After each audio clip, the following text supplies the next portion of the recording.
This is Hemant. And Jessica. And you're listening to the Friendly Atheist podcast. If you like what you're going to listen to, please go to patreon.com/Friendly Atheist podcast to support the show. $5 a month, you get a bonus episode and ad-free episodes. There's a Discord server. There's a Facebook group. And these are also on YouTube. However you want to listen to us. Thank you. Yeah. I will be at BahaCon in southwestern Ontario this weekend. BAHA Con for anyone interested. I will also be at the Kentucky Free Thought Convention the following weekend, and promo code FRIENDLY if you want cheaper tickets to that.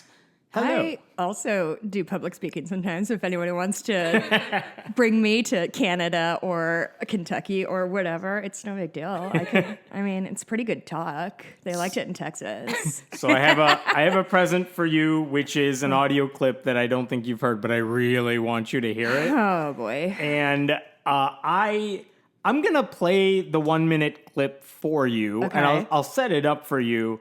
Feel free to react as you're listening, but I want to get your take. I don't need your permission, after, thank you. Yeah. Here's the setup. There is and then we'll get to the real stuff. Mm-hmm. There is a girls' ministry, a Christian ministry called Girl Defined. Some of you are already rolling your eyes. It's basically two women, sisters, who basically promote purity culture. I remember these girls. We've talked Have about they been them around for a bit? Yes. We've talked about them in the past. In this case, last week, one of the sisters, Kristen, was in her car where they filmed some of their videos for some reason. And she gave a lengthy monologue about why you should not play with yourself. Wait. Yes. Like masturbate? Yes. Oh. So she wants to tell you why it's a sin. I'm going to play you a snippet of this 20-minute sermon. Oh, it was 20 minutes in her car? In her car, and I boiled it down to What's that all about, I don't know. Think? But here's the 1-minute clip. Tell me what you think. Here you go. The question, a lot of people will argue that it's not a sin if there is no lustful thinking involved. Thoughts. Okay. And I have yet to meet a person who is able to consistently masturbate without a single sexual thought entering their mind. And granted, think about it, when you're unmarried, any of these sexual thoughts are not going to be honoring to God, right? Sure. In the Bible, from Genesis to Revelation, never do we see any sexual acts, any sexual pleasure, any sexual desire being fulfilled in a God-honoring way outside of marriage. We just don't see that. I knew for me it was very selfish. It was all about my pleasure. It was about my desires and longings. For me, it was very lust fueled. It was never, I was never able to masturbate without lustful thoughts. You know, if you're chilling in your bed, binging a Netflix show, that's extremely sexual, very provocative, with nudity, all of these things, and then you're like, oh, my urges are so strong, I don't know what to do. Maybe stop throwing gasoline, on the fire. Have a plan, if you're every time, I lay down in my bed at night, I turn out the light, that urge, that longing just becomes so strong. Get a plan of action. Oh my God. Jump on your floor and do 30 push-ups. Oh my God. I don't know. Just have a plan, my you know what I'm God. saying? So that it doesn't every single time feel like it's catching you by surprise. How did you bring up this sin struggle to a mentor, pastor, smoker friend? Again, I brought it up to my parents. And there are even repercussions down the road that you don't even think about. You just think, oh, it's just me doing this thing. It's not hurting anyone. You don't even know. And it did impact my marriage. And it was for years, I just want to point out at the very end of that clip right there when the video, talked about masturbating with her parents. No, where she talked about after that, where she said it impacted my marriage. She has this look on her face. She's been married for a long time, but she has this look on her face it impacted my marriage or whatever, and it's just the saddest look. Just 1,000-yard stare Yes, because this woman has never had an orgasm. That's not at her own hands. What it looked like. Oh boy. Okay. All right. Again, to reiterate, 20 minutes. I just boiled down a handful of clips into there.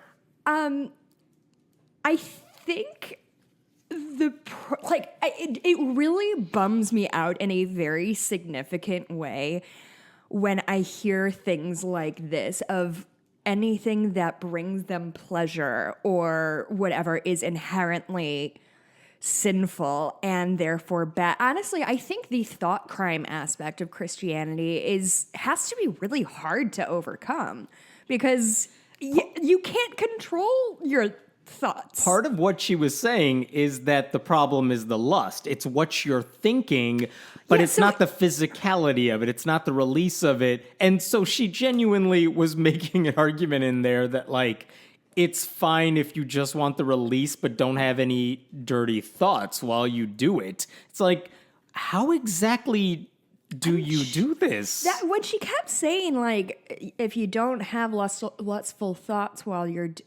I mean, I guess if you're like focused only on the physicality of it and not thinking about anything else, but she just said she's probably watching Bridgerton. That's my first thought too. Like, that's what you did. You turned on the show, you had thoughts, you're like, can't have this must make video telling people not to watch it.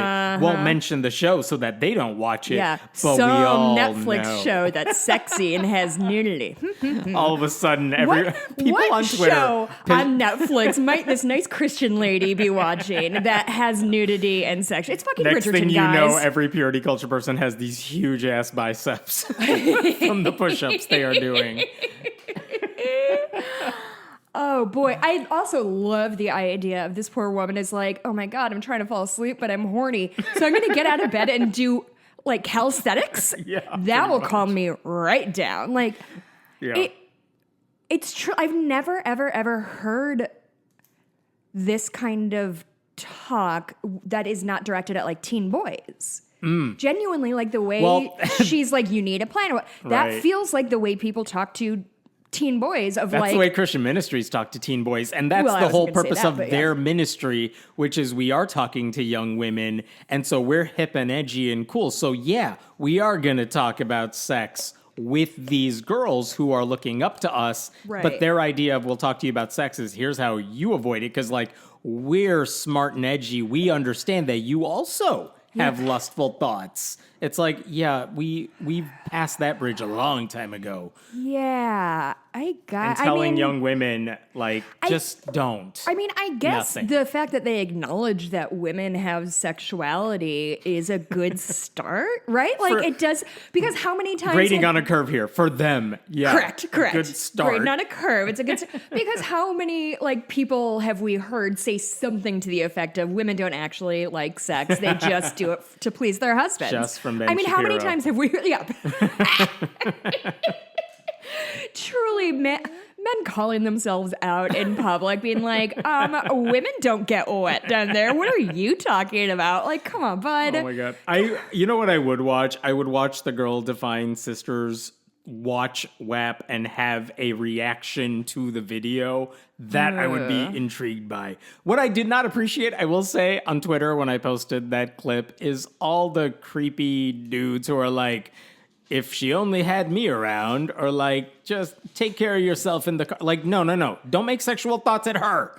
Just react to what she's saying if you want. Yeah, this isn't an invitation for anybody to talk to anybody about masturbation, in a personal level. No, thank you. The thing that bugs me is this is the message she's been selling for a long time, which is don't have these thoughts. Certainly don't act on these thoughts. And like, if you're talking about doing anything safely, the safest way to do it is by yourself. And this message that she's sending to women, like, just no, stop the thoughts, like you said, go do push-ups or whatever, is so dangerous. I mean, I do love these little peeks into people's personal lives that we get.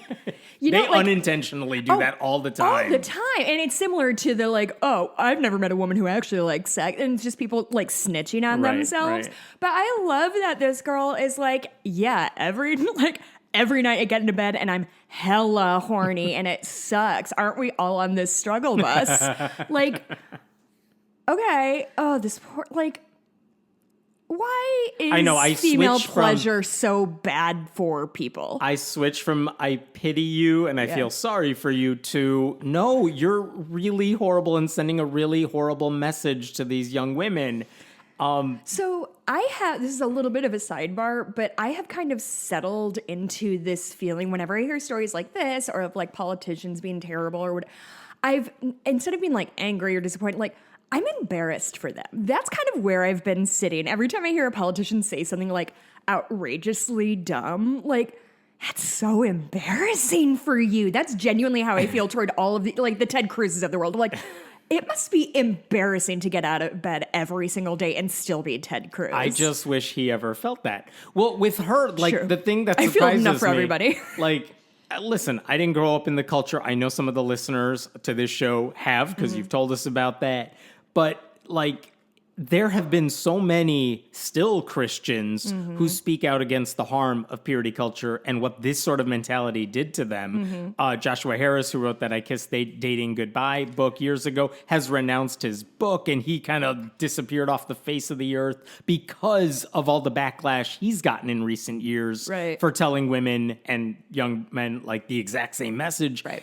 And yet, for this ministry, for this woman who was speaking and her sister, it's like they either ignored all of that or they heard it and they don't care. Right. They are not even, I'm not expecting them to listen to us. Right. But come on, you're not even listening to other Christian women who are telling you how harmful this stuff is to their development, to their sex lives, to everything, because the assumption from this ministry is don't have any lustful thoughts, think nothing sexual, get married, and then figure it out. And then turn the switch. And then on your wedding night, the switch goes on and everything will be great. And of course, it's never like that. And okay, I could make an argument for you should figure out if you're compatible before wedding. But even for putting that aside, it's the assumption that, like, even when you're married, like, she's married and she's saying I shouldn't be playing with myself. It's like, no, now it's 100% fine. Like, I'm genuinely... Think of your husband if you want. Who cares? Like, actually, that's a good point. Think of your husband. But also, like... Okay, maybe this is shitty of me, but like, what does the husband think when he's hearing this? Like, if they say they have an active sex life and she's like, I'm fucking horny 24/7, and like just calling everybody in their household out. Yeah, it's just, they want to make every part of their lives public. And it's like, I don't care about when you masturbate to Bridgerton, my girl. I do want to know what conversations you're having with your parents. That is something that I want to know, but absolutely would never want to know. Also, do you know she said something about like nowhere in the Bible from whatever to Revelation. There is no sex for pleasure. No in sex the for Bible. pleasure. Is that accurate? I mean, there are I am passages, talking anybody, not just women. There are passages in the Bible that make a big deal out of sex. But the one she's talking about, the spilling your seed on the ground, is that the one that they're mad about? That's a different one. Oh. But that guy is Onan. He's put to death for masturbating. For masturbating? Yeah. But it's just wild. Like, who cares? Yeah, the Bible doesn't cover everything. Just because it doesn't have the Bridgerton scene you're looking for doesn't mean... Truly, though, like... They have a lot of things in the Bible that we should all ignore. Do you want me to discuss the incest, the rape, like what? Terrible interpretation of a pointless dumb book is exactly the way the Supreme Court is looking at the Constitution now. Of like, they just grab a single word out of there because and they're like, see, nobody can have birth control because the Constitution said babies once. So the Magna Carta mentioned this, therefore we're all done. Women don't get rights now. The Magna Carta. That's a funny joke, Kevin. Thank you. I'm gonna flip to what's happening in Texas because there is a new state law in Texas. I shouldn't say new. It's not new, but there is a law in Texas. It's Senate Bill 797. It actually passed last year, but it didn't get a lot of attention at the time because I think everyone was adjusting to just going back to public school again. Sure. And doing all that. So this is the first school year where things are quote unquote normal. And so now people are paying attention to it. The bill basically says, if someone donates an In God We Trust poster to your school following very specific, following these specifications, your school has to put it up somewhere where everyone can see it. Wait. Yeah. Hold the phone. What did you just say to me? If anybody donates a thing to a school, basically no taxpayer money. The government is not going to pay for this, but if some outside group gives you an In God We Trust sign, thereby legally obligated. Yes. And this is good. It's small government because they're Republicans. Yeah. This is definitely not government overreach, right? No. Okay. And so the thing is, they're like, well, you can't just take anything. It has to fit certain rules. And here are the rules according to the bill. It's got to say "In God We Trust" on it. It's got to have the U.S. flag underneath those words and centered. Centered. And then it's got to have the Texas flag somewhere on there. And nothing else, no words, no images, nothing else can be on the poster. Texans are so fucking Those are the rules in the new bill. weird. And I was trying to figure out, like, what was the reason they said no other shit can be on the poster? And I was thinking in Kentucky a couple years ago. The dollar bill thing? Yeah. Yep. In Kentucky, they passed a very similar piece of legislation a couple years ago when Matt Bevin was the governor there, Republican legislature. And basically, they said you got to put "In God We Trust" where people can see it. And so one school district, for example, sent to all their schools a framed copy of the back of a $1 bill. It says "In God We Trust," but you'd never know what that's about. There was an elementary school, Abraham Lincoln, elementary school in Kentucky. They put up a poster of a penny with Lincoln's picture, obviously. Big bong. And the coin says "In God We Trust," but you would never guess that's what they were actually doing. So Texas is like, we're not doing the shenanigans here. The posters have to be like this. And of course, a handful... Nothing else is going poorly in Texas. And this is the biggest thing we need to worry about. Right. Winter is coming. This is their solution for what happened in Uvalde. So you've seen a couple of right-wing groups start donating things, start donating posters to the school. And of course, they all look basically the same, these posters. God is in big, it's "In God We Trust." You could put it at size 144 font. You got a big poster. You got the flag somewhere there. And that's exactly what the Republicans wanted to see. So all of a sudden, you enter Chaz Stevens, who is basically an atheist activist / provocateur. His latest thing in Florida has been, well, if you're in the process of banning all these books, Ron DeSantis, I'm putting in requests to ban the Bible all over the place. Sure. That's one of his stunts. He also put up a Festivus poll in the Florida Capitol back in the day to counter nativity scenes. Oh, yeah. I remember this dude. He's looking at this and he's like, well, I want to give him a sign where "In God We Trust" is crossed out and it says "In Satan We Trust More." It's like, buddy, you can't do that because they said no other words. They covered their ass for once. Yeah, they got you in advance. They actually outsmarted somebody. But then he's like, no. I think his thinking is there's no way those Texans are smarter than I am. So he's like, what else can I do here? Like garden variety condescension. Totally. Very typical of him. But you know what? The question is, well, what are you going to do about it? No, listen. Remember, let go and let God, my dude. Remember Air Bud? Of course I remember Air Bud. Are you out of your mind? The dog wants to play in the basket, or the kids want the dog to play in the basketball. There's nothing in the rule books that says a dog can't play basketball. That's what the referee says. There's nothing in the book that says a dog cannot play. That's what Chaz Stevens did. He's like, well, the law doesn't say the sign has to be in English. So he made posters where "In God We Trust" is written in Arabic. Oh. So okay.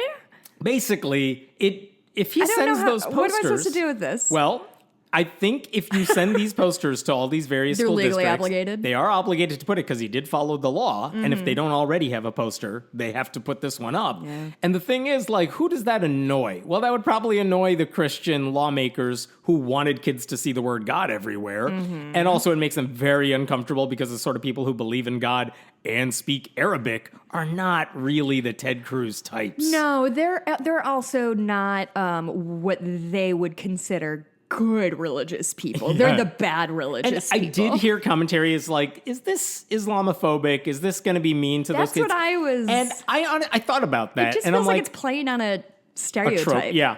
I don't buy that necessarily because I'm thinking well, what is it that you think is bad on this? Because it's not anti-Islam. No, it isn't. And that's the thing. But he's being provocative by knowing that that alphabet is going to be quote unquote triggering to people who care about shit like that. Conservatives, yeah. I don't know. I mean, I would love to hear from people if you think this is offensive, but I didn't ignore that. I did think about that. I'm like, you know what? I mean, if I'm trying to figure out why this might be offensive, he is not saying there's anything wrong with Islam. This has nothing to do with Islam or anything. No, I wouldn't. He is straight up just saying, I just want to make the predominantly white evangelical Christians who passed this legislation, let's make them uncomfortable and show them, guess what? You thought you covered all the loopholes? You did not. Right.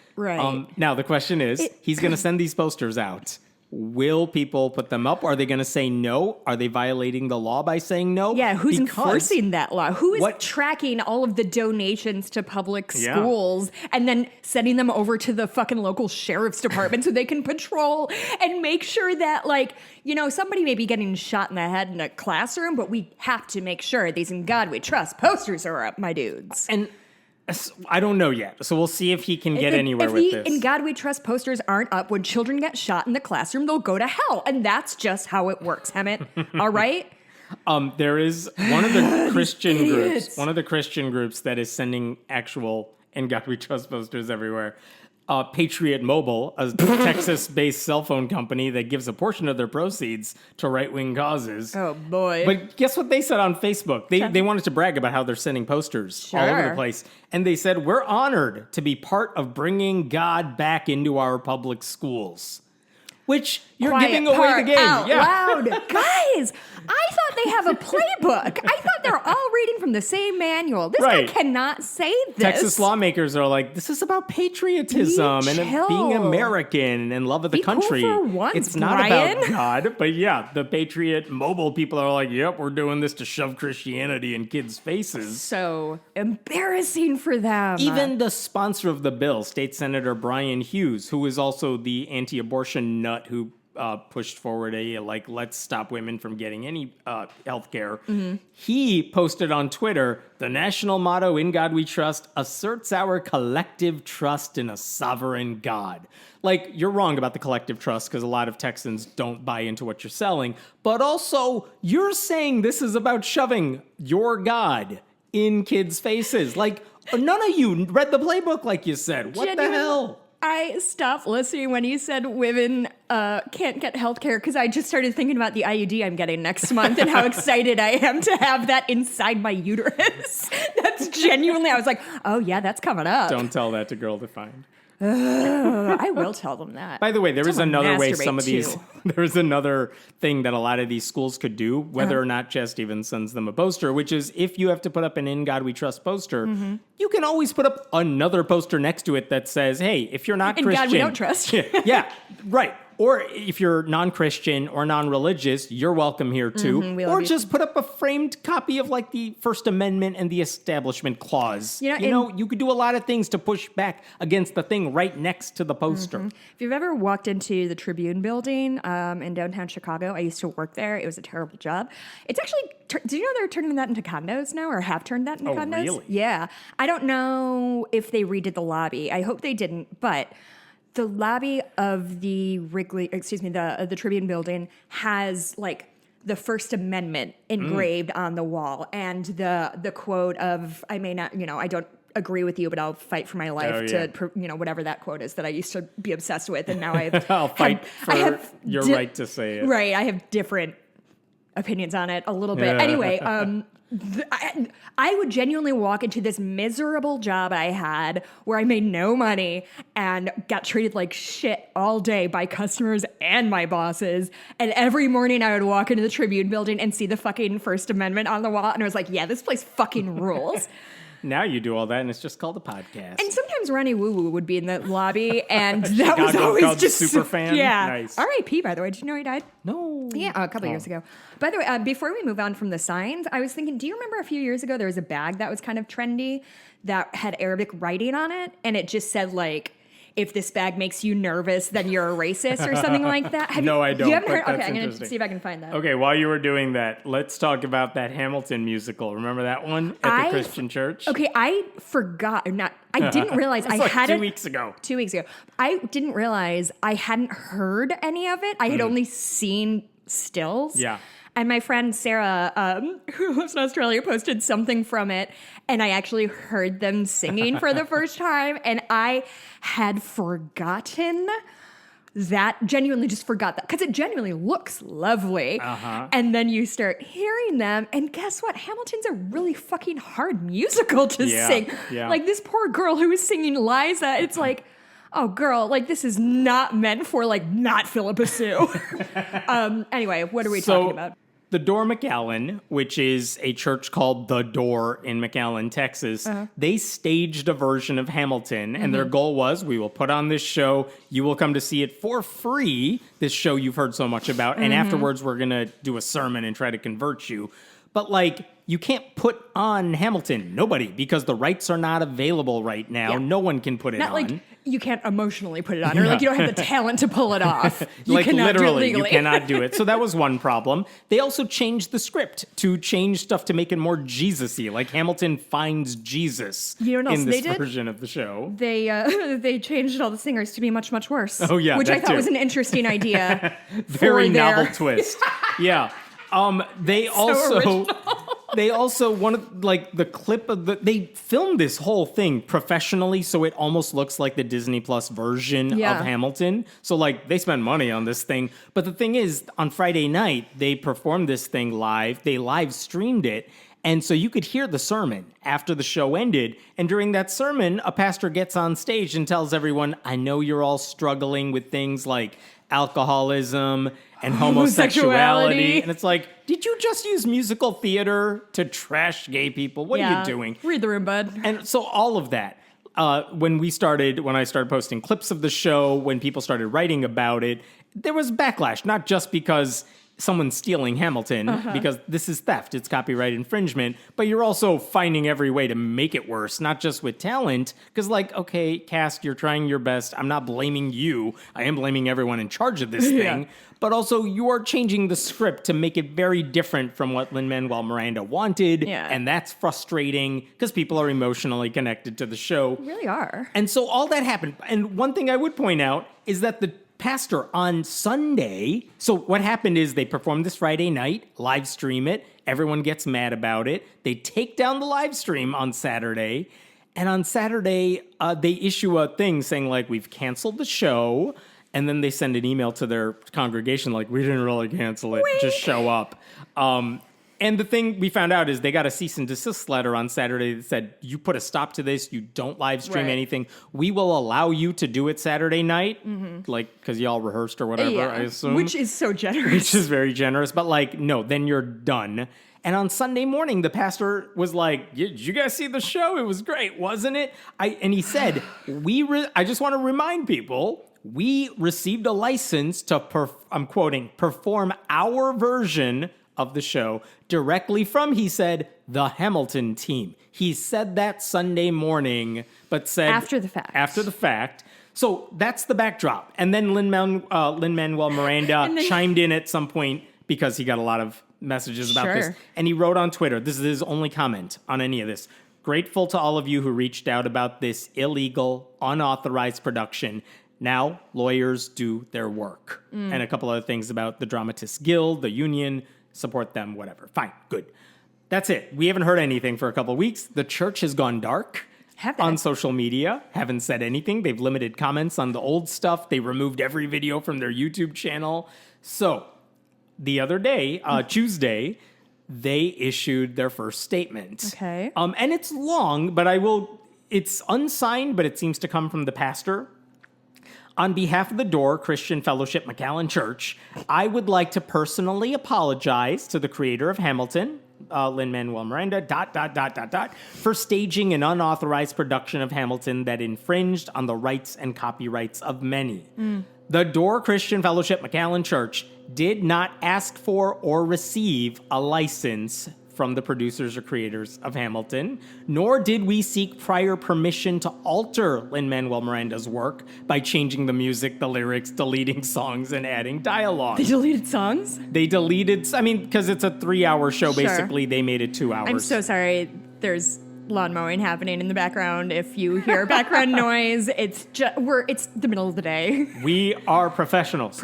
And then at the end of all this, he said, our ministry will use this moment as a learning opportunity about protected artistic works and intellectual property. And then this is where the interesting part happens. On behalf of the church, we agree we will never stage the performance again and will destroy any and all video or sound recordings and images of the unauthorized performances or rehearsals and request that all of our members do the same.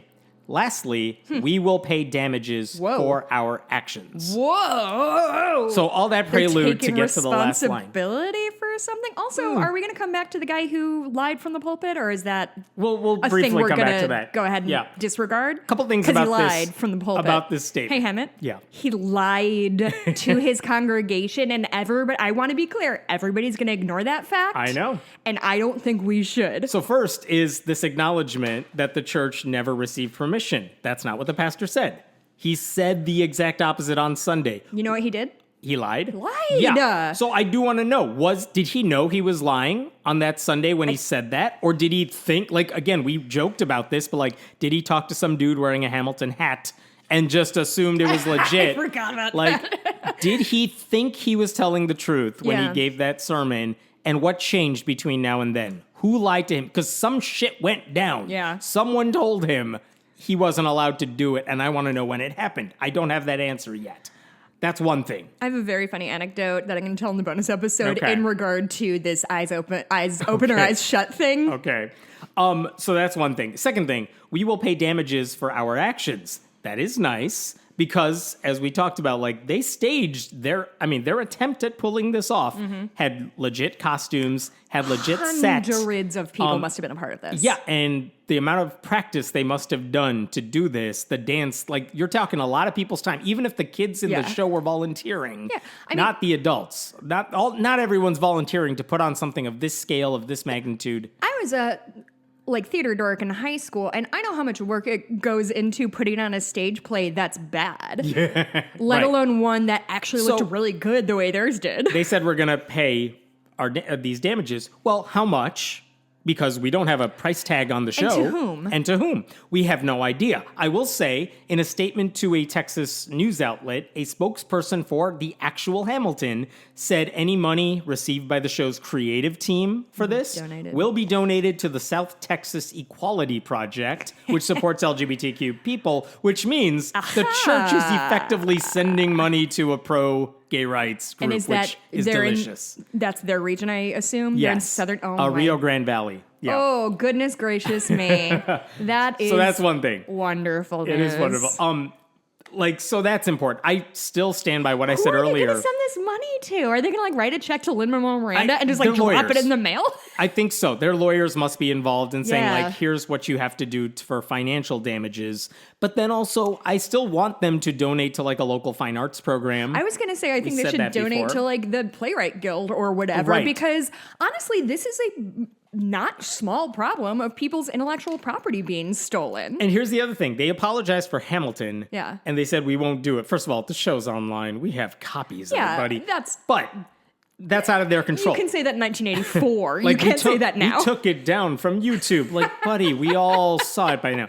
But here's the other thing. They have done all this in previous years with Beauty and the Beast, Yeah. with Despicable Me, with Toy Story. remember Yes, us they talking took about all that. those down. But, like, if you're paying damages to Hamilton, well, you did the same shit last year, the year before. Are you going to pay for those? It's people who are obsessed with art but do not value anybody who creates it or makes their living off it, because those are Christians bad people. love stealing from secular culture. They really do. It's sort of the their Christian whole jam. purity culture Bridgerton's going to be wild.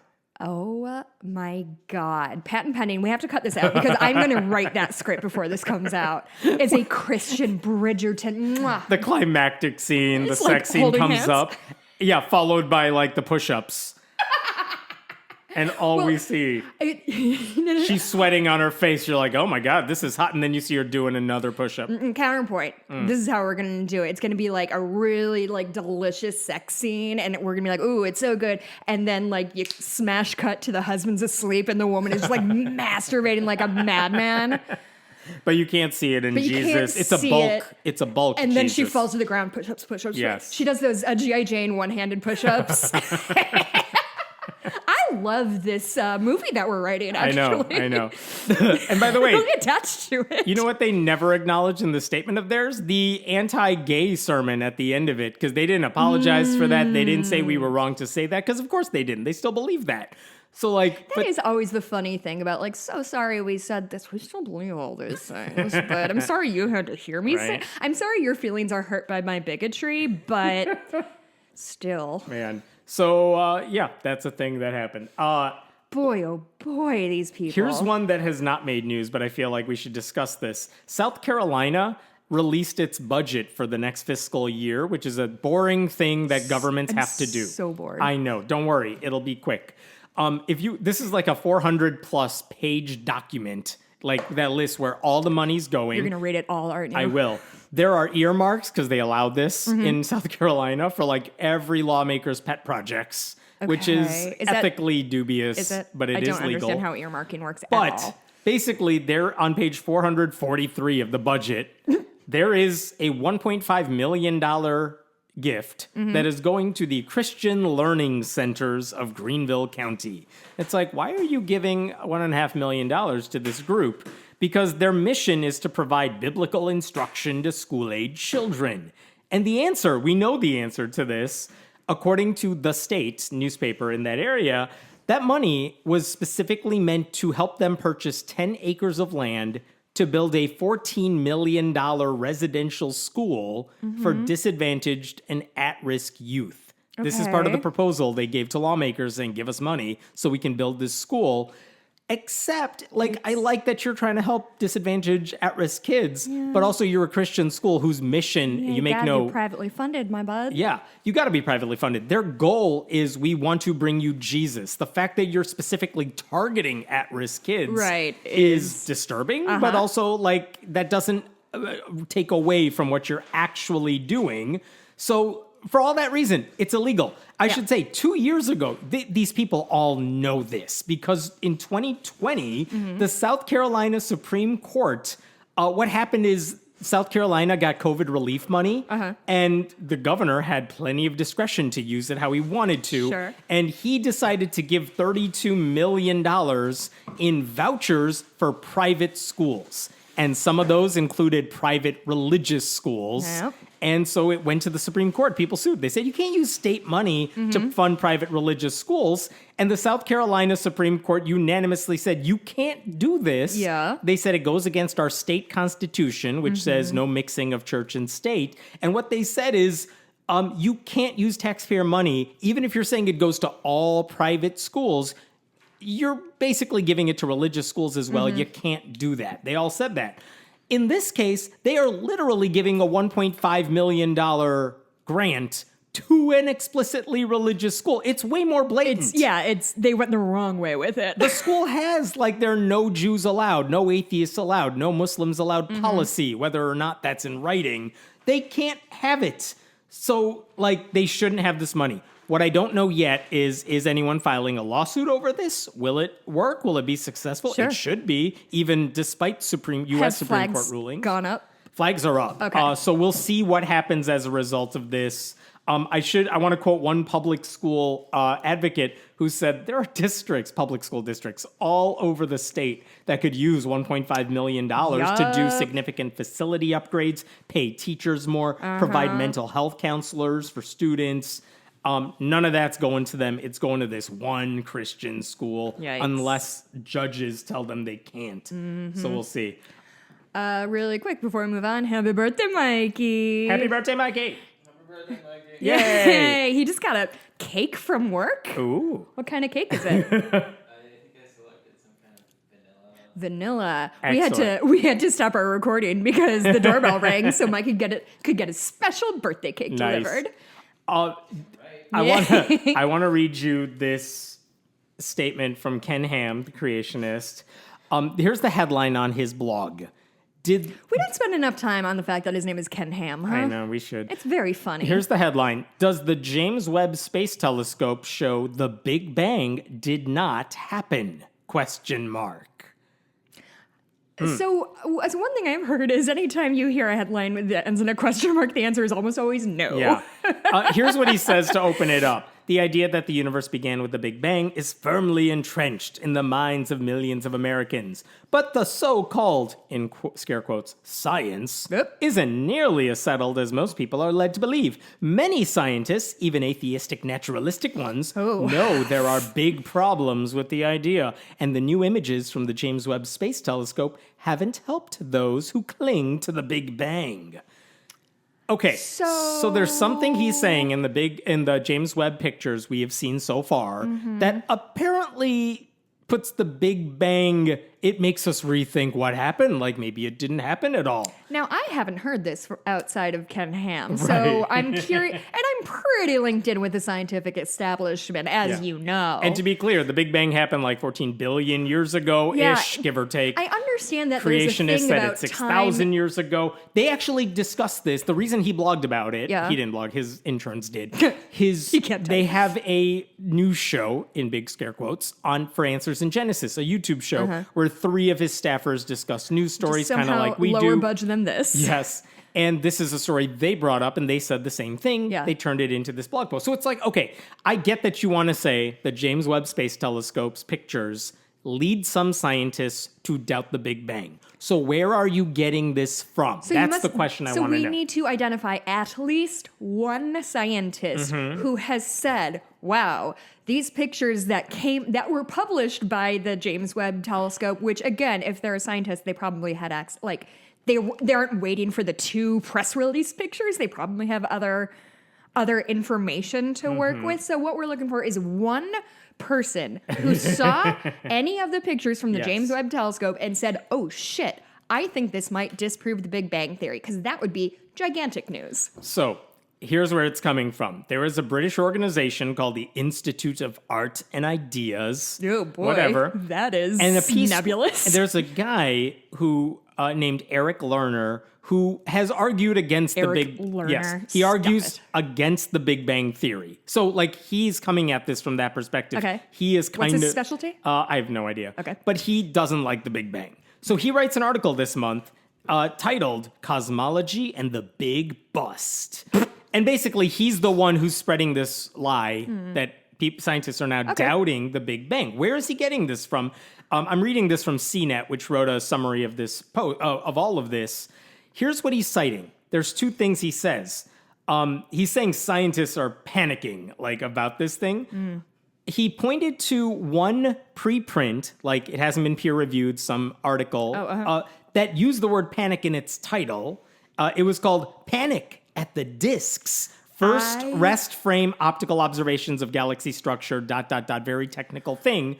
He doesn't get. I knew in my heart that it was going to be a Panic at the Disco joke. Yes. I knew it There's as soon a Panic as you at the said Disco that. joke, and the gist of this is Which that is an emo band. which is an emo band. But basically, the person the astronomer who wrote this scientific article is basically saying there is something we are noticing because of the pictures about these disks. Don't ask me to describe the astrophysics of it all, but in the title, to be a little tongue-in-cheek, he wrote "Panic at the Disks." And because of that, this anti-Big Bang guy is like using the word panic in his article. That's part 1. So that's what we call in the industry intellectual dishonesty. Yes. Here's part 2 of what he's using to back up the supposed panic. There was an article from a scientist, Alison Kirkpatrick, written in the journal Nature last month.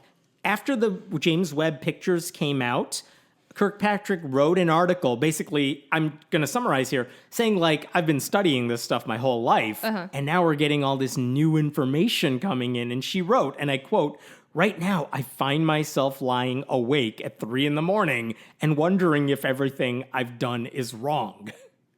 Basically saying, I built my entire career and my academic career on certain assumptions about how the world works. And now we're learning more fine-tuned information, fine-grained. Yeah. What's the word I'm looking for there? It's more precise. Yeah. We have better equipment. So it's like, now I can be more correct. Detailed? More detailed. But in the process of learning more, I wonder if anything I've ever said might be wrong. She is not doubting the Big Bang, to be clear. No. She is saying, like, we learn more information, so we have to refine the stuff we So you're saying believe. she's doing good science? Yeah.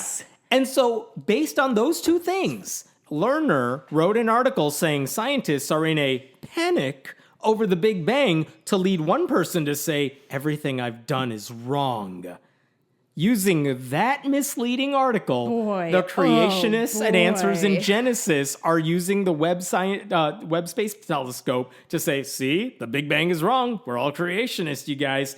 Alison Kirkpatrick, to her credit, has repeatedly tried to go out of her way now on Twitter to say my quote was misused. She changed her Twitter name to Allison The Big Bang Happened Kirkpatrick. She told CNET, "We as scientists have a responsibility to educate the public, and I take that responsibility very seriously. Deliberately misleading the public makes it difficult for them to trust real scientists and to know fact from fiction." So she's trying to do her part to say, like, you guys got it all wrong. The Big Bang is not in doubt. She's even said, like, no one's doubting the Big Bang here. Yeah. We are saying, now that we have more information, we could fine-tune the stuff. I hate using that word because creationists co-opted it. But, like, we can be more detailed in what we know. We can be more precise. Yeah. That's a good thing. Yeah. That's not doubting the Big Bang. It's like when we learn about a new DNA thing, it's like evolution is not in doubt. Right. The mechanisms of Right. it we can refine and make more precise. We're allowed to be wrong. Yeah. So anyway, that's just to show you the intellectual dishonesty of creationists. Not that you doubted that. But. Can you go back at the beginning of the segment and just start playing Black Parade right at the beginning so you can just have "When I Was a Young Boy" and just all over the background so everyone can just really understand the context of the Panic at the Disco joke that this guy made that is ruining people's careers. Jesus, Lord in heaven. Oh, man. So, different scientific story for some reason. Hey, we're doing it all today.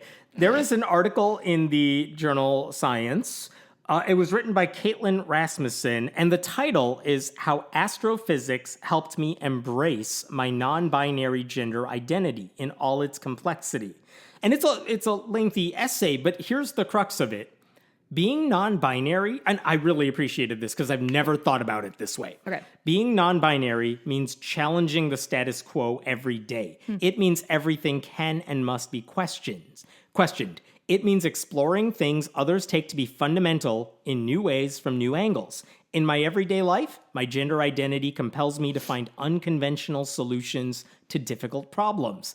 I turn over unseen stones. I try unorthodox methods. I wrestle with big fundamental questions. All of these things make me a better scientist. Very cool. I've never thought of it that way. I understand what you're getting at. And the point is, because of who I am, I'm actually a better scientist because all the tools you want to use to be a good scientist, they come into play in my daily life as well. I thought it was fascinating because, again, what's a good essay in like a scientific journal? Right. It's something that helps you understand something from a perspective that's not yours. That's a great thing. And I only bring that up because you would think science communicators, of all people, would be like, look at this, bringing science to a crowd that we often ignore or mistreat. And like you would think they would embrace that. Here's Lawrence Krauss, of all people, who's written plenty of books trying to introduce science to lay people. Lawrence Krauss has nothing good to say, does he? Science Magazine is in a race with Scientific American to see which can be the more embarrassing former Science Magazine. Christ, Krauss. It would be merely solipsistic. But in addition, the few meager descriptions of physics didn't seem accurate either. He says this about an astrophysicist's article. Doesn't specify what anything was wrong. But again, the whole point is like, because someone brought up non-binary gender identity in an essay about how science is awesome, he's like, psh, the magazine is woke. Science is becoming, I don't know, liberal, leftist. I don't know what the complaint is.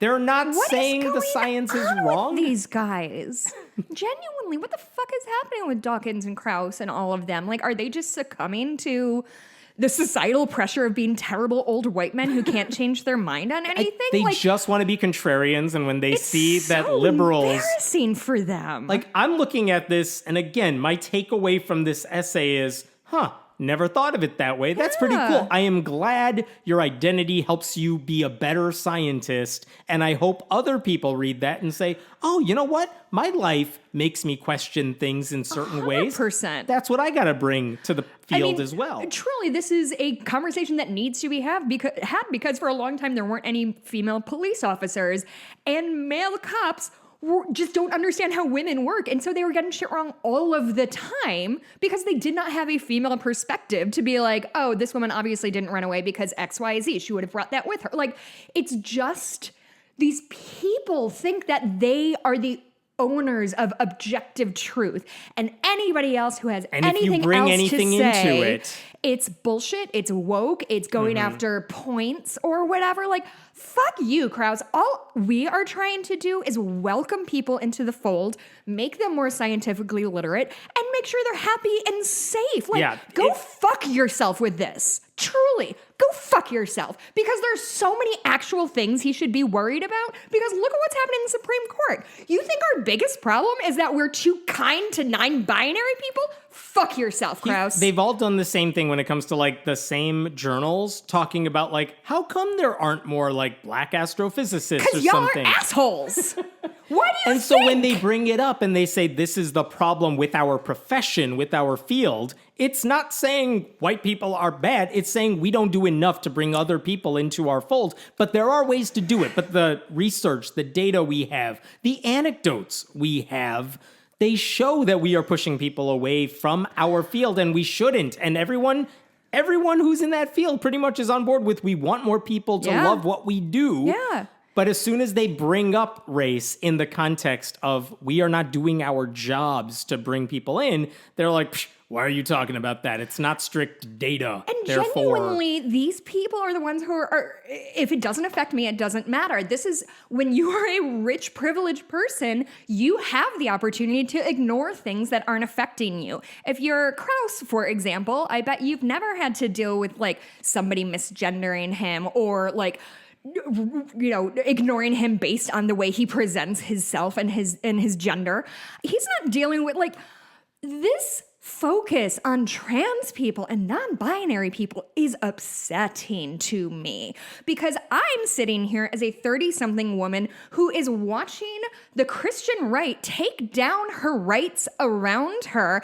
And then I have these guys, the Lawrence Krauses and the Dawkins, who were supposed to be our dudes. They were supposed to be our logical, sound thinkers who would help us get away from this Christian bullshit. And what do? They do the exact same thing as everybody else does.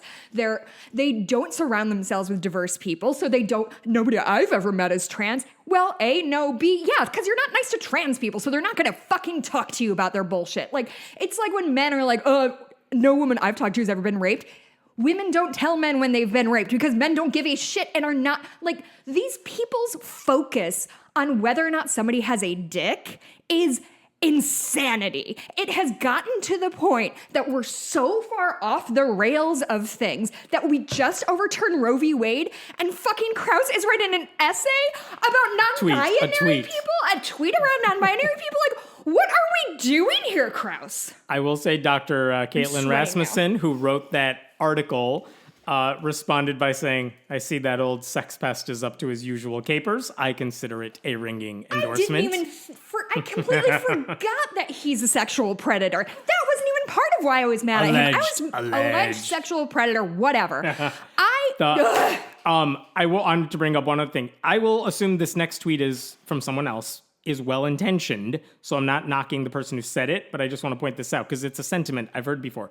I do sort of miss the time when we had just simple ideas on gender and communication without having to add more to it, not negating anyone, just from a simpler time. To which someone responded, the time was simpler for you, not for everybody. And simple doesn't equal easy or good. Right on. And our friend Eli Bosnick pointed out, see, if I was drummed out of education for being a sex pest, I would not comment on how embarrassing I found the thoughts of others. But hey, that's just me. I'm glad we're bringing back sex pest. That was like a mid-20th century thing that they said before, like rapist or sexual predator. Oh. Sex pest is pretty fun, though. One last story for you here. I'll give you two. I'll end on a happy note. Okay. But I'll give you two here. We talked about in New Zealand, there was a church called Hillsong. Sorry, that's an Australian church called Hillsong. Huge mega church run by this guy, Brian Houston. And basically scandals everywhere, financial shenanigans, emotional abuse, all this stuff, to the point where they have documentaries about how shitty the church is and everyone's running away from the place. Interesting. Well, there was a New Zealand church called Arise Church, And the thing is, like, also, really big church. This is the sort of place... Sorry, Arise is a dispensary in the Chicagoland Nicely area. done. All caps, Arise. They have a dozen satellite locations in New Zealand. They have an 8-figure budget. Eight figures? Yeah. They have a membership of 10,000 people. So it's a huge place. 10 million plus budget. Gigantic. It's huge. And yet most people have not heard of them. So here's the thing. A review of abuse and misconduct by Arise Church was leaked online this week. Uh-oh. And that is very interesting because the church leaders have really tried to suppress all that information. Uh-oh. And the story behind how we got to this point is really interesting, and I wanted to share that. The story here starts in April of this year because a journalist named David Ferrier began writing about this megachurch. He's written about a lot of similar things, but basically starting in April, after the Hillsong scandal happened, he basically pointed out that Arise has a lot of the same problems. And he said, I spoke to a former member of the church who told me emotional manipulation ran deep. They took money from their members in a way that goes beyond tithing. Here's what he said. Members are expected to donate, yes, 10% of their income, and 10% of the government-funded allowance they get when studying, because that's a thing you get in New Zealand when you're studying. And if you sell your home, you got to give 10% of that to the church, like everything. Really? I thought they didn't like estate taxes. Oh, The that's church Australia. hires interns to handle a lot of its business, but it's not an internship if you're just taking the place of someone who's supposed to be a paid staffer. They were overworked. They were exploited. Many of the quote-unquote interns said they had to pay out of pocket for the privilege of being an intern to the point of about $2,500 a year. Yeah. Former intern told David Ferrier unpaid interns were also used by staff as free babysitters, nannies, drivers, cleaners. I would babysit for free at least once a week for various staff. I was told that I was serving the church so they could have a night out. Other interns painted pastors' houses, mowed their lawns, all in service to God. Sure.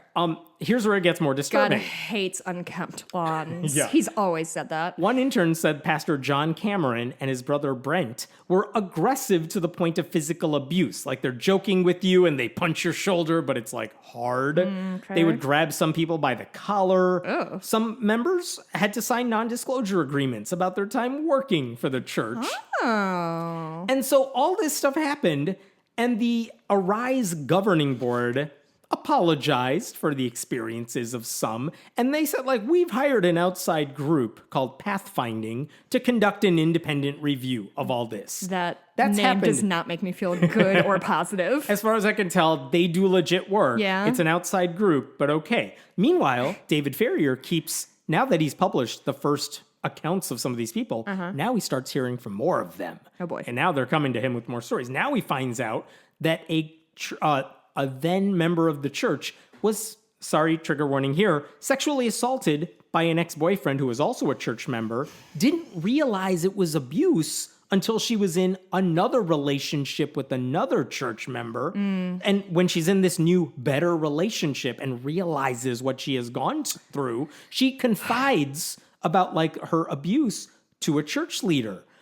She says, I was raped by my ex. He still attends the church. And like, you got to do something about this. And of course, what do? Literally nothing. They chastise her for having premarital sex. Oh, they did the worst thing. Yes.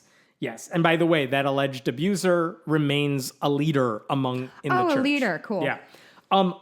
According to Ferrier, she wasn't alone. A number of women who attended Arise told him about their situations where they were victims of abuse. They said they were further traumatized when they shared it with church leaders who blamed them for it. Other people said their mental breakdowns were ignored. They felt burnt out. Emotional abuse was pervasive. And basically... But God, though, so everything's fine. Yeah. I should say, Arise also publicly, these are people who opposed marriage equality. They opposed a ban on conversion therapy. Like, these are bad people to begin with. And then you realize within the church, it's even worse here. So, interesting development. In May, like after these articles start coming out, turns out the founders and the lead pastors of the church, John Cameron, his wife, the brother Brent, all of them resign. That's in May. Interesting. Okay. A board member publicly apologized on their behalf without going into specifics, saying this independent review is still going on. So that solves some stuff. Like Trump's audits that have been going on for a decade. Right. So it turns out in the weeks after that resignation happened, the pathfinding review finished. Okay. It was released to church leaders, and the church leaders had said, we're going to make it public. Because, they paid for the review, so the company doing it has to give it to them. Okay. And the church said, we'll make it public. Yeah, but, for sure. Of course, they never make Why would this they? thing What motivation public. is there? The church said, well, there's a legal order preventing us from making it public, but they didn't give It's like specifics. a crayon-written note. Please don't give the mean people. So it's been months now. Like June 29th is they said we're going to release it by June 29th. Well, it's mid-August. Sure is. They have not released it. You don't say. But guess what? David Ferrier, who started reporting all this, got his hands on it. Yeah, David. So he released it anyway. And And all basically, glowing stuff? Ferrier wrote, this is his words, not Pathfinder's. Ferrier said, this report paints a picture of a church rotten to its core. Shit. Why is it rotten? The pathfinding report referred to, quote, ongoing targeted sexual harassment, unwanted nudity, inadequate systems for handling I don't know why. Inadequate systems for handling sexual harassment or abuse, discouraging victims from going to the police, racism among church leaders, That's not surprising. including a directive to, quote, focus on white kids when trying to win converts. And Oh my God! and a confirmation that interns were screwed over financially. Australia is sneakily very racist. New Zealand here. Oh, this is New Zealand. This is New Zealand. So the Oh. Arise is so broken, the report said, that it actually called for the entire governing board, the people who are still there. You all need to resign Tear it to the because ground. you have lost your, quote, moral mandate to govern.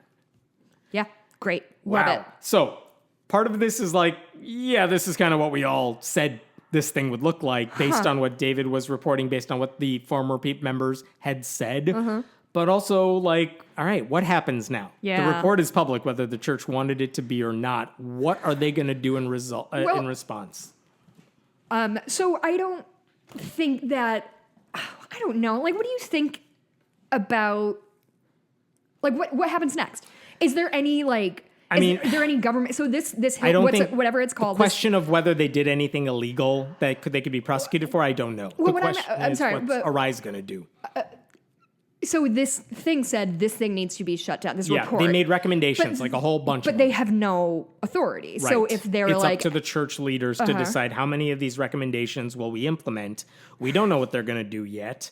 And so I don't know how this story ends in the church's case, but Sure. all of this only happened because members of the church or former members of the church had the courage to tell someone outside the church about their stories, about their situations, because they knew the leaders of the church were not going to listen to them or take them seriously. Yeah. Someone else did, Truly. shared their stories with the public, and because of that, it got this ball rolling. So, like, just hats off to David Ferrier for writing about this. Yeah. For the former members who bravely told Yes. who knows how many stories Yeah. in the course of all this. And then they had to do it again with pathfinding when they were compiling the actual yeah. report. Like, how many times do you have to relive this trauma? Oh, God, So, yeah.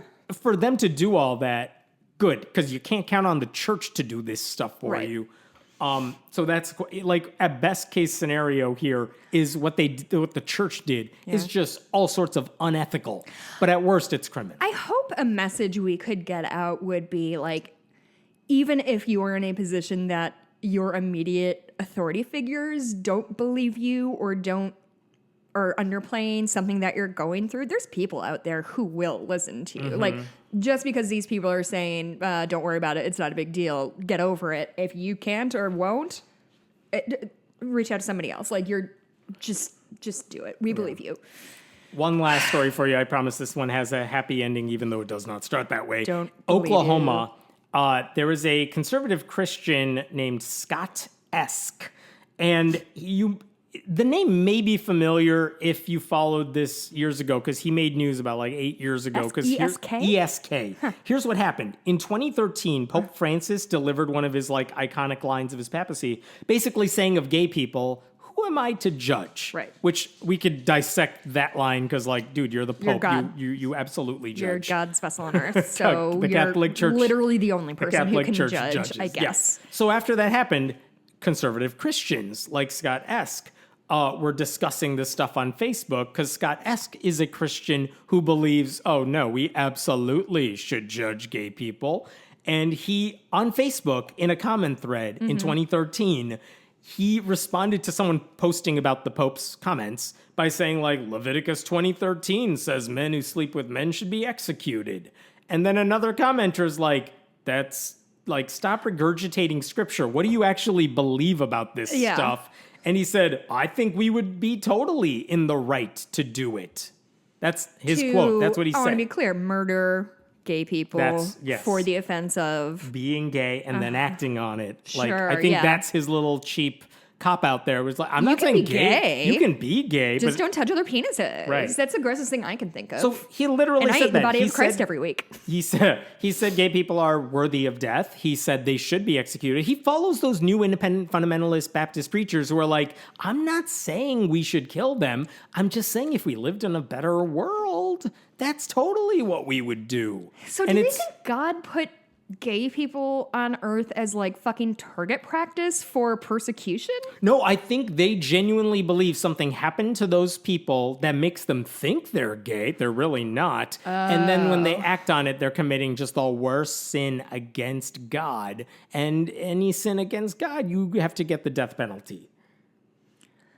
Okay. So all of that was 2013. No one would have noticed because it's a random Facebook comment thread. Right. But then in 2014, he decided to run for state house in Oklahoma. And like, it was one of those Republican primaries where 1 million people run, and he lost badly. Great. But during the course You of that love to hear it. campaign, that came up, like those comments came up.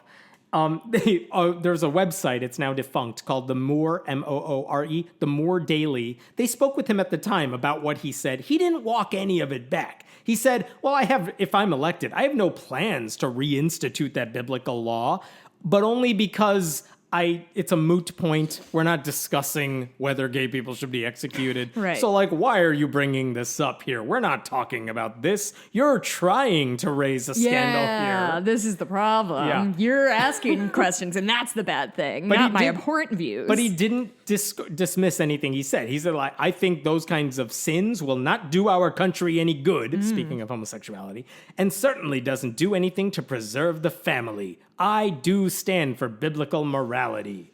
That's what he said Wait. in an interview. doesn't do anything to preserve the family. Gay people, the existence of gay people doesn't preserve the family, he said. Why? I don't know. But he lost in 2014 by a long shot. Good. And now he's dead and we're all going to dance on his grave? Ever since then, he hasn't been able to get away from his name and those words. And Yes, yet, almost if you say something so abhorrent, Yeah. it's going to follow you throughout the rest of your life. in 2015, apropos of nothing, he released a YouTube video, and it's called, like, Scott-esque sets the record straight. Finally. Yeah. What we've all been waiting for. We need his clear homophobic views. It's a long video. But he says in there, You watched the whole thing, didn't you? I got very bored. I have compassion on anybody who is in the grips of an insidious addiction, such as homosexuality. And I wish to help them. Whether or not they do, I don't think. I never did move for expanding the death penalty to discourage that. Yeah. But, ... Like, basically saying everything we knew he said already. He didn't say he misspoke. He didn't say you misinterpreted No. what I was saying. Listen, these Yeah. are the people who celebrated the Pulse nightclub shooting. Like, these are monsters who do not care about human lives if they do not, like, bend to their will. So the guy is off. It's a real cool clip they Off have. everyone's radar for a while. Yeah. And then like last month, Oklahoma had its primaries. Guess what? He's running for state house again. Oh, no. And in the GOP primary in Oklahoma, if you get 50% of the votes in the primary, you're automatically the nominee. In the GOP primary, he won a plurality of votes. Not Okay. 50%, but more than everyone else. Going to runoff? So we went to a runoff. The runoff was on Tuesday of this week. Yesterday. So in the process between like a month or so ago when that first election happened, it's now down to him and one other woman Oh, boy. for this seat, for the GOP primary. Okay, like, for the which primary seat, brings not- out the crazies. Yeah. Like the GOP primary. Oh, boy. And by the way, so last month he released this another video called Scott asks set the record straight in parentheses yet again. You use Because- yet again on the third video. Again is the second video. Yet again is the Here's third what he video. said this time. Rule of threes. I had an opinion about homosexuality. Does that make me a homophobe? Maybe some people think it does, but as far as I and many of the voters of House District 87 are concerned, it simply makes me a Christian. Boy, oh boy, the lack of shame is incredible. Does that make me a homophobe to say gay people should be executed? Yeah. I don't think black people are naturally as smart as white people, but I'm not racist. Right. So And you're racist for implying that I'm racist. on Sunday of this week, right before the election, puts out a video to set the record straight the third time. See, that's when he would use yet again. Like, this is all preventable. By the way, this video is now taken down. Don't worry. Oh, okay. I What's saved it. the straightened record this time? Is it so straight it's gay again? He didn't say anything of value in this time. No? But like basically, in addition to his bloodlust against gay people, he's also against immigration and health mandates, opposes abortion at all costs. He believes COVID vaccines are poison. By the way, I didn't even get into this. I'm quoting from the Oklahoman. Esk worked at the Oklahoma Department of Public Safety for 12 years. Okay. He was fired from his position as a data management analyst in 2011 following allegations that he had threatened and harassed leaders at his church. Although Threatened and harassed leaders at his church. So Although not okay. I don't know what he did. Although charges of threatening to perform an act of violence were later dropped, the state said Esk had engaged in conduct unbecoming of a public employee. Esk denies his actions were threatening. I don't know what he said. I want to know. But wait, it gets worse. The alleged harassment of church leaders stemmed from when Esk's wife took their 3 sons and left him in 2007, citing, quote, his physical and emotional abuse towards her and the boys. Sounds like someone's got a seat in the House coming up. So he was on the ballot on Tuesday in a Republican primary. And it's Oklahoma, and it's like rural Oklahoma. Let me tell you this. You know how many people voted in the election? 52. 1,517. That's it. It's very small. He got 42% of the votes. The other lady got more. So Did she get over 50%? She did. I mean, it's done. It's the runoff. Okay, so One of them's going to get over 50. Okay. So he's done. He's done. He got Okay. 638 votes to her 879. Wow, that's She's not a monster. real She's a conservative Christian in her own right. She's not the good guy in the story. Right. But he lost, so he's not going to Yeah. be the GOP That's nominee. good. I forgot it had a happy ending. I was Right? feeling pretty sad there I for know. a second. So at least that crisis averted. Now we're like guess. Oklahoma. You just get a bad Republican, not a bad Republican who wants to murder gay people. Yeah. I'll stop there. That's a rough crop you got. It's been a week. It sure it hasn't even been a I week. know, It's since we Wednesday morning. How did we pack this much shit in the last 4 days? It's been a week. What do you got for the bonus? We bought a pony. We get to the white section of the recording. Okay, for new listeners, I recently started working at a therapeutic horseback riding center near me, and one of my jobs is trying to get a couple extra horses for our program. And I found a little pony named Mocha, and she's cute as fuck, and she lives in Indiana, and I have a video of me riding her that I'm gonna post because she's adorable. She's teeny tiny. I look like a giantess on her, and I am 5'3". Saw a movie called Bodies, Bodies, Bodies I'd like to talk about. I have a question, actually. This isn't even necessarily bonus episode fodder. If you see a Secede Texas bumper sticker, Yeah, is that I celebrate.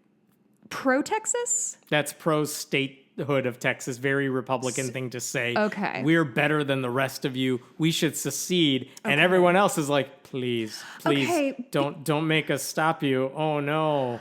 Okay, because I will tell that story Okay. then later. Why I just is- met a woman with a Secede Texas thing, and it was just a confusing lovely. situation. And then I have the story about Eyes Open versus Eyes Shut. Oh, and some docs I've been watching. Lorena is really good. Dig Deeper was really good. Mind Over Murder is fucked up. Woodstock 99. Have I talked about it already? Yes, you have. Damn it. I really want to talk about it again. And then there's a Netflix doc called House of Secrets that fucked my shit up. All right, that's coming up in the bonus episode. Where do we find you? You can find me on Twitter at Jess Blimke. You can find Hammett. I'm at Hemant Mehta on Twitter. I'm at friendlyatheist.com. That'll send you to my page at Only Sky. You can always email us at friendlyatheistpodcast@gmail.com if you have questions, concerns, compliments, etc. And you can also leave a rating and review on iTunes. Would you like to hear the 5-star review or the 1-star review? The 5-star. God damn it. I'm going to No. read them both. I love Jessica. 5 stars. Friday. Willy Bones. Thank you. I love Jess. She's super awesome.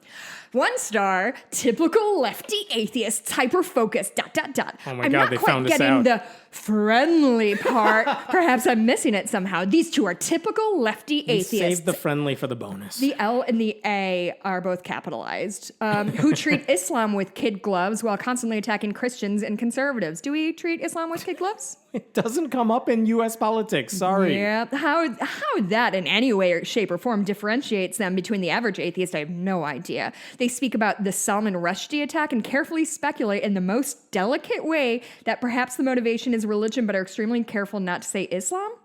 Yeah, because the guy who stabbed Salman Rushdie has not offered an actual motive. So everything we have is speculation. So yeah, I assume it's because he's a radical Muslim and he was indoctrinated by extremists, and most Muslims do not support that. Right. But we don't know an official motive because he hasn't pled anything in court yet. Well, That is not me trying to be soft. That's me trying to give you the facts. gang, I just read the name of the person who wrote this. Are you emotionally prepared for their name? God. Conservative atheist. So, which, of course, anyone with 2 brain cells to rub together knows was the motivation. They quickly transitioned to attacking conservative Christians, capital C, for condemning this attack while being against small children being sexualized, as if the two are the equivalent. I also listened to part of a podcast where they claim to have no obligation to defend ignorant statements made by Richard Dawkins. Of course, the so-called ignorant statements he's guilty of making are valid, unfiltered criticism of Islam. It's Islam. We have been bagging on him for his transphobia, not his Islamophobia. Yeah, get your shit Yeah. right, conservative. It's inherent in adherence in Middle East culture in general, which is taboo. In the mid of a self-loathing lefty. I have no idea. Listen, if a conservative atheist is giving us a 1-star review, that is technically a 5-star review. It's like 2 Yeah. negatives, positive. You know. It's true. I'll As an take it. atheist, it sickens me and I'm embarrassed for them. I'm the one who's embarrassed for people. You can't be embarrassed for me. I'm embarrassed for me and everybody else. All right, we will see you next week. Goodbye. Bye.